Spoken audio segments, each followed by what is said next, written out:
Welcome to today's Loudon Habitat for Humanity virtual workshop, Making One Dish Meals on a Limited Budget.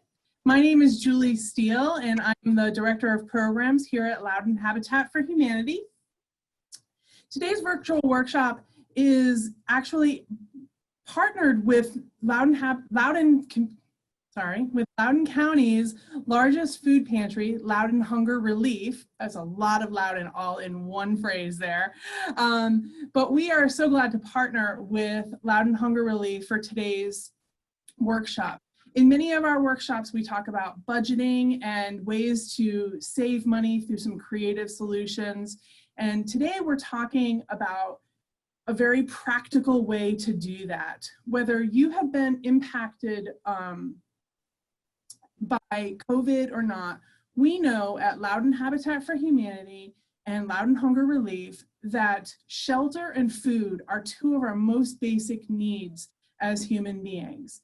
And so we are always looking for ways to stretch that dollar. And so today we're excited to bring to you a topic that is a very practical way to do that. Today we have two goals that we would like to share with you. The first is to discover some very basic components to creating nutritious and healthy eating habits, and to do so on a budget. And we're going to demonstrate that to you through a cooking demonstration for that very practical application. In a moment, I will be sharing with you a link to a recipe that we'll be demonstrating today. In the meantime, before we get to sharing that link, I would like to introduce our guest today, Laura Latman from Five Stones Wellness. Before we get started today, Laura, would you mind taking a moment and telling us what is Five Stones Wellness and why are healthy eating habits important to health and wellness? Of course, thank you. And thank you so much for having me. So Five Stones Institute is a nonprofit where we focus on the education of the care of and balance in mind, body, and spirit. And healthy eating is a really big part of that. So that's a big part of the care of the body. If we're hungry, then we're distracted, we can't function very well. And also having good nutrition to support the body and give us energy, make us happy, make us able to think very well or more clearly. So those are all really important reasons why it's eating healthy and eating a balanced diet is important, and why I like to bring that out to teach people. That's great. Thank you so much, Laura. I am looking forward to today's presentation and the items that you have on the menu for today, and just sharing some of the ways to do that on a limited budget. I'm very eager to hear what you have to share with our participants. For those of you who are joining us online through Zoom, please ask us any questions through the chat. At the bottom of your screen, you'll see a chat icon. Go ahead and click that, send your question in, and if we have time at the end of today's presentation, we'll try to get it to as many of those as we can. With that, Laura, I'm gonna hand it over to you. I'm gonna stop sharing my screen and take it away. Okay, thank you so much. So today here, I'm going to make a recipe that was sort of inspired by a fast food restaurant. So a bowl, I'm gonna make a bowl that's the base of rice, and then it has some other stuff going into it, which I'm gonna make. And I was really inspired to make this because these ingredients that I'm gonna use are, they're budget friendly, they're pretty easy to come by. You can do a lot of swaps here. So what I'm gonna make, you could absolutely swap out one ingredient. Say we have parsley in it. If you don't have parsley at home, but you happen to have another herb or even something dried, you would be able to throw that in instead. So I really love this way of cooking, this bowl meal, just because it's so easy and so versatile. So whatever you have at home, you can just throw in there, throw it all together, make it taste really good, and make it really nutritious. So what I'm gonna do is, the protein that we have on the top is actually gonna be a tuna patty. So we're taking canned tuna fish, which is a really awesome form of protein. There's so much protein in here, super cost effective. You don't have to go out and, by steak or whatever. You can just have tuna that is really, really easy if you have, and again, like so versatile. There's canned chicken out there. If you have canned chicken and you don't have tuna, you can use that. So we're gonna just start off with this canned tuna. So I did have it drained, and then there was a little bit of water added back in. So just about a tablespoon of water added back in. And then what we're gonna do next is we're gonna add in some mustard. So we're just gonna add in a lot of really awesome flavors for this, and to just spice up that 1 can of tuna. So we are going to go ahead and let me grab my wonderful little menu here, recipe. There we go, that's the word I'm looking for, recipe. So we're gonna do 2 teaspoons, and I'm actually gonna do 1, because this was 1 can of tuna, and the PDF that we're gonna show you has 2 cans of tuna. So I'm actually just cutting this in half. So mustard, and then we're gonna do some lemon zest, which I already zested. And the zest of the lemon just gives it a really fresh lemony taste. And if you are going to go ahead and zest the lemon, let me see, the other half is the one I zested. So I don't know if you can see that, but you don't want to go super deep down into the lemon, just get that first layer off. So we're gonna throw that in there, lemon zest, and then we're gonna do lemon juice as well. So this recipe calls for 1 tablespoon, and I generally find that about half of a lemon is 1 tablespoon. So this is a little bit less than half of a lemon. And the lemon and the lemon zest adds in an acidic quality. So if you don't have lemon, you could use some sort of vinegar instead. So that's an easy substitute that you could do there. So we're gonna throw in that lemon. I already did the tablespoon of water. Now we're gonna do the chopped fresh parsley and the chopped fresh green onions that I have over here. So I've already chopped them, adding in really awesome fresh flavor here to our tuna patties.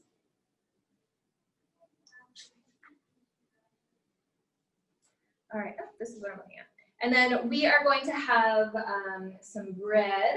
So it's calling for half a cup of just bread that's just torn up with your hands into small pieces. So a half a cup is about 1 slice of bread. That's what mine came out to be, as 1 slice of bread. And we're gonna do some hot sauce. Any kind of hot sauce works. If you don't like hot sauce, you don't like spicy, you can totally leave it out. Just gonna do a couple squirts of hot sauce. And then we are going to put an egg in it. So the egg helps to just hold it all together and keep it in, and also offers it a little bit of moisture. I keep doing that. There we go. So we'll just put that in there. Okay, and then we're gonna mix it together.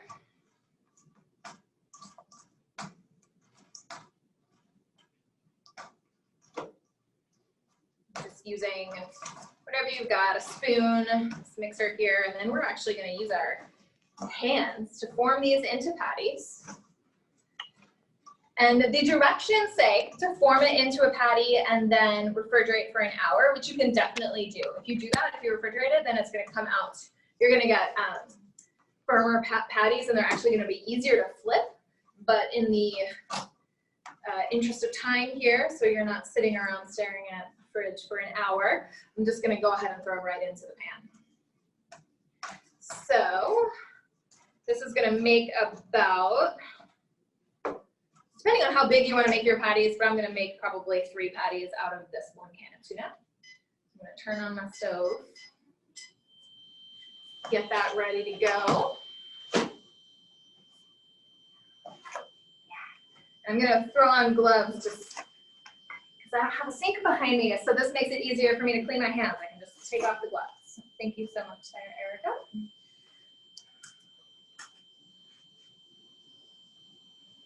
Okay.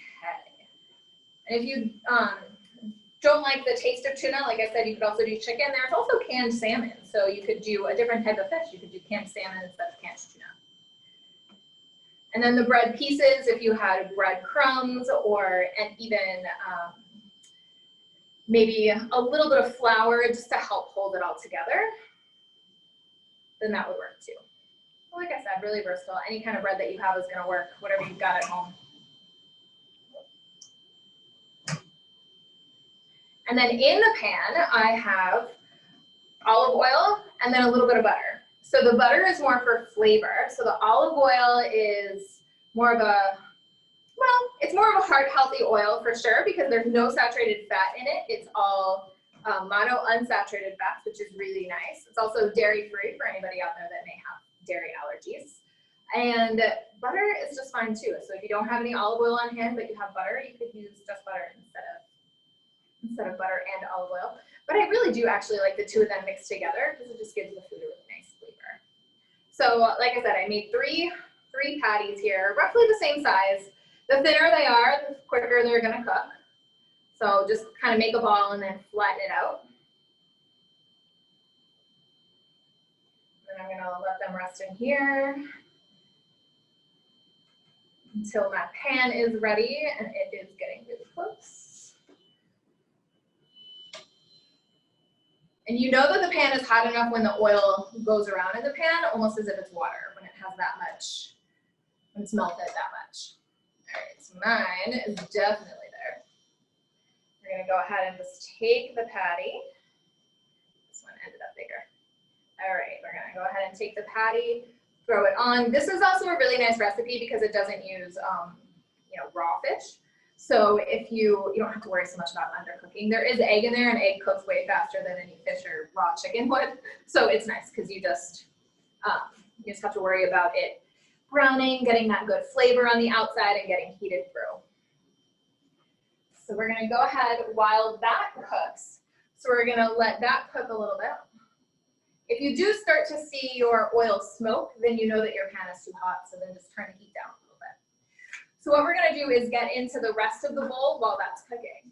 So for the rest of the bowl, I have a little bit of cabbage in my bowl. So you could do cabbage, you could do lettuce, if you have spinach or kale, any kind of a green that can just go in there.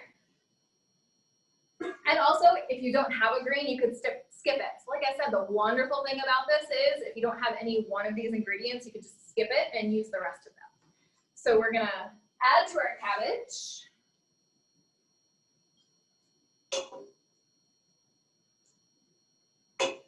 So I had cooked some brown rice back there, so we're gonna put the brown rice in there.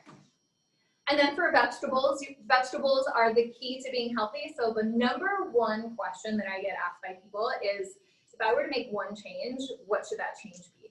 And almost everybody expects me to say, like, don't eat sugar or don't have coffee or something like that. The biggest change that you can make for your health is just to eat more vegetables, period. And it doesn't matter what kind of vegetables it is. So a lot of the people that I talk to, they get caught up in, oh, but I have to have kale or I have to have this organic, fresh food. And you know what? If you're eating more vegetables, that's improving your health.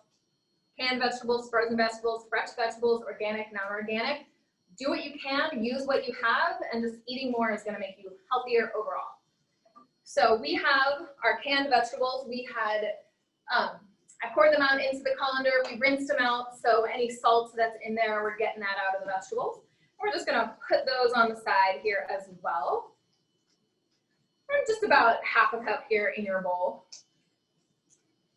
And I'm having everything separate in here because it's gonna look better for presentation, but after everything's done and when you go to eat it, you can absolutely mix everything together and just make it one big happy bowl. All right, so see, these are, I think they still need one more minute in order to flip here. And as you're watching, please, if you have any questions, go ahead to the chat box at the bottom of your screen, click on chat, and then type in any questions that you have. Because when we're done making this, I'm gonna go ahead and answer any questions that you have. Laura, while you were finishing up with those tuna patties, I did have one question that was actually asked of me ahead of time. Was the person that asked this question says, what is your advice for cooking for a large family, or in this case a family of 5, where one individual has several allergies, to try to avoid making separate meals for family members? Yeah, that's a great question.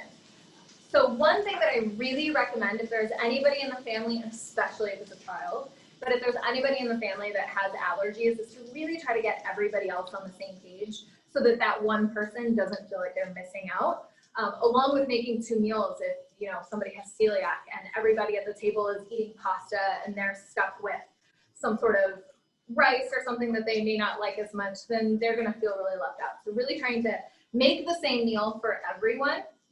And a really wonderful thing about today is that you can find options that are really good and taste really good that are allergen friendly. So those are all where, you know, you can find gluten-free pasta, you can find dairy-free yogurts, there's all kinds of substitutions that you can use. Yeah. Something that I do in my family, so it's not an allergy, but I'm a vegetarian and my husband eats meat. So one thing that I will do is the base of the meal. So say like if we're having pasta and vegetables, those will all be the same. And then I will make for myself maybe a big pot of beans at the beginning of the week. And that's the protein that I'll use. And then I'll make him maybe in the crock pot or in the oven, some chicken breast that'll last throughout the week. So you can make that early, you know, cook once, eat a few times. So then I do that. And then the base of the meal is the same. And then the protein that we use is different. And so you can sort of go along with that with other members of your family too. Think about the parts of it that can be the same. So if for some reason, not everybody can eat the same thing and not everybody wants to match up with the person that has the allergies, then finding out the common parts of it. So what can everybody eat that is the same, and do that, and then see how you can find easy ways to add in the other pieces. But I mean, really, I would say the person with the allergies should sort of dictate what the meal is, unless you're eating out, right? And then everybody can get what they want. That's great. Thank you, Laura. How's the tuna doing? All right, so these are done. So it only takes about 4 minutes on each side. Warms through. We got a nice golden brown color on them. I don't know if you can see that in the pan here. Let me see if I can pick this little guy up. See that golden brown color there? Looks really yummy. It smells really good too here when it's cooking. So now we have all those bottom components of the bowl. And now all I do is dress it up with something. So the easiest dressing to put on here is olive oil and vinegar. It's something that most people have in their house, some sort of olive oil, some sort of vinegar that you can throw on. If you don't have or don't like, for whatever reason, plain olive oil and vinegar, then you can throw on any of your favorite salad dressing. You can put that in here. Something that I often do is use hummus. I'll just take a big blob of hummus and put it in the middle, and that kind of makes it wet enough, right? Gives it a little dressing, makes it wet enough. If you have yogurt, then you could maybe, if it's plain yogurt, if it's flavored yogurt, not so much. But if it's a plain yogurt, you could add maybe a little bit of spices, maybe a little lemon juice to that, and then put it in, mix it up. So again, it just gives it some sort of a dressing feel, makes it feel a little bit wet. And then, so olive oil and vinegar on that, salt and pepper to taste.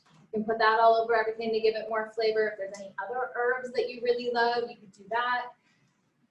I'm gonna go ahead and take a couple of little sprigs of parsley here. Put those sprigs of parsley in there. We have the fresh parsley. It went into the tuna patty, so it just makes the whole bowl look super yummy, super delicious. There you go. And this bowl, so you could also do pasta as the base of this bowl. So if you wanted to do the tuna patties, you have the vegetables. You could have pasta and pasta sauce, so that could be your sauce that you put on top of it. Pasta sauce you can even put on top of this. We always think about putting tomato sauce on top of pasta, but putting it on top of rice or even quinoa is just as good. And speaking of quinoa, if you have any grains in your house besides rice, so if you have quinoa or barley or anything else available to you, then those cook exactly like rice cooks.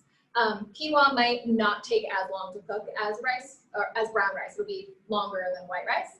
But a lot of people I know are a little scared to make quinoa because they don't know how to make it, but really it's exactly like rice. You just boil some water, 2 parts water, 1 part grain, put the grain in the water when it's boiled, wait till all the water has been absorbed, and then you're ready to go. So that's a couple ways to have a different bowl, and if you have any olives or avocado or something that you happen to have in the house, you could always throw that on top as well. Really yummy. So that's great. That looks so colorful. You know, I think about so many of my friends and family members when they put a plate of food in front of their child's plate. It's mostly yellow, right? It's macaroni and cheese, and maybe you can get them to eat some chicken or something like that. It's usually chicken nuggets, but that just looks so colorful, and I know that my niece and nephew would even enjoy that, those picky eaters. So Yeah. thank you, Laura. I did have another question. You talked about one of the benefits of healthy eating is your most common response is more vegetables. What are some tips? What are some recommendations you have? You know, organic vegetables seem to be more expensive. What are some tips to have more vegetables in your diet without busting the budget? My favorite way to add in more vegetables that are cost effective is frozen vegetables, because then they don't go bad. They're generally more cost effective than fresh vegetables, and some people are turned off by the texture and flavor of canned vegetables.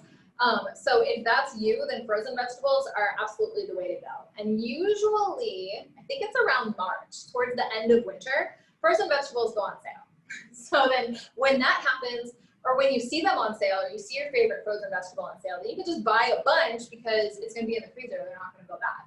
So I really love doing that. And then as long as you're, you don't want to thaw out broccoli and just try to eat it raw because it's going to have a weird texture. But as long as you're cooking whatever you pull out of the freezer, then it's going to taste really, really good. And it's going to have a texture and a flavor similar to if it had been from raw. And then same with, canned vegetables. If you come across those or have favorite canned vegetables, those are super cost effective. And a lot of people are worried about the sodium in the canned vegetables, but the nutrients in the canned vegetables are going to help counter the sodium. And also, if you rinse them really well, then you get rid of that sodium. So you don't have to be afraid of using canned vegetables if that's what's available to you. And another thing I really love is eating in season. And in this county, we have a lot of great farms. There's a farmer's market. There's a lot of ways to get local in-season produce that may be a little bit cheaper than if you were to try to buy it at a store. Great, thank you. Erica, would you mind joining Laura on camera there? Happy to.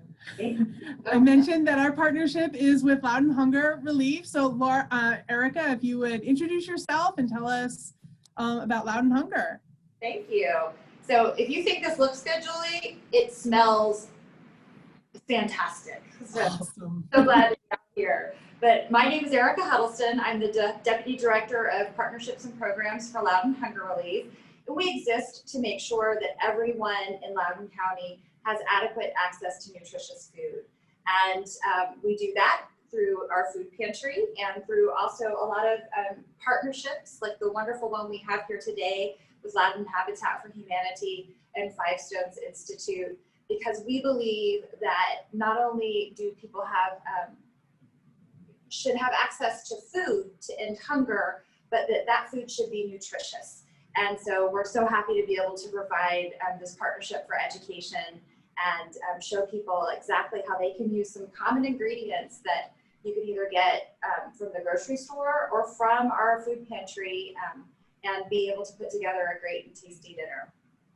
So we're happy to answer some more questions, but before we get to that, I did want to let you know a little bit more about the main programs from Loudon Hunger Relief, and that is our emergency food program. So anyone who is a Loudon County resident who has need, who needs help putting food on the table for themselves and their families, can come to Loudon Hunger Relief, and we are happy to provide you groceries so that you can take them home and cook food for about, anytime you come visit us, you're gonna get food for your entire family for about 3 days worth of meals. And so we do have a focus on the nutritional content. You're going to receive things from us like milk and eggs and fresh produce and pantry staples. And we even have the ability to help with some cultural or allergy requests. So if you are interested or need assistance with food, the best way to get that is by going to our website, which is www.loudonhunger.org. Because of the COVID crisis, we are 100% by appointment, and that our system now is designed to be able to keep our staff, our volunteers, and our clients safe. So you go online, you click on Get Food, and follow the directions to make an appointment. We'll be happy to serve you and see you at the pantry. But do we have any more questions about today's class? No more questions at this point, Erica and Laura. Thank you so much. Thank you to Five Stones Institute and to Loudon Hunger Relief. We're so glad to be able to partner with you today. For those of you who are watching this, please check out both of our websites, loudonhunger.org, is that correct, Erica? Yes. And Loudon Habitat for Humanity. On our website, you can look for additional upcoming workshops that we have to help you manage your budget and meet your other housing and shelter needs. So thank you both. Have a great day, everyone. Thank you. Thanks.